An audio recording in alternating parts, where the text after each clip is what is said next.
बातमी आहे राज्यातील लाडक्या बहिणींसाठी। लाडकी बहीण योजनेत महिलांना फेब्रुवारी महिन्याचा हप्ता कधी देण्यात येणार आहे, तसंच लाडकी बहीण योजनेत 2100 रुपये कधी मिळणार याबाबत मोठी अपडेट समोर आली आहे।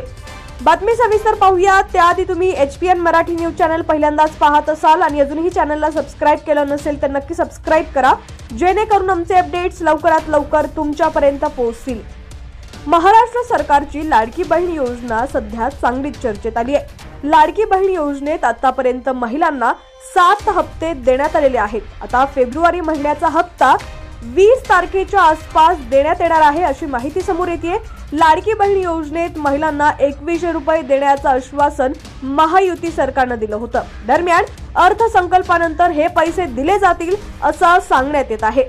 लाडकी बहीण योजनेत फेब्रुवारी महिन्यात महिलांना 1500 रुपये मिळणार की 2100 रुपये याबाबत महिलांच्या मनात प्रश्न निर्माण झालेले आहेत। लाडकी बहीण योजनेबाबत राधाकृष्ण विखे पाटील यांनी मोठं वक्तव्य केलंय।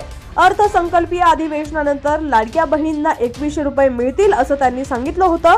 लाडकी बहीण योजनेत महिलांना अर्थसंकल्पीय अधिवेशनानंतर 2100 रुपये मिळतील असं वक्तव्य अनेक नेत्यांनी केलंय। दरम्यान अजूनही बाल विकास विभागाने वाढीव रकमेबाबत कोणतीही शिफारस अर्थ मंत्रालयाकडे केली नसल्याचं समोर आलंय।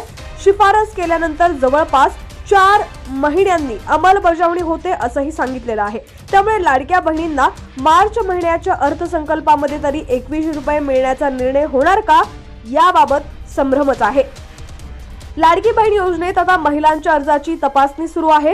लाडकी बहीण योजनेत पुण्यातील जवळपास 75,000 महिलांकडे 4 चाकी वाहनं असल्याचं निष्पन्न झालंय। आता अंगणवाडी सेविका घरोघरी जाऊन महिलांची चौकशी करणार आहे। लाडकी बहीण योजनेत आता परिवहन विभागाची आणि आयकर विभागाची मदत घेतली जाणार आहे।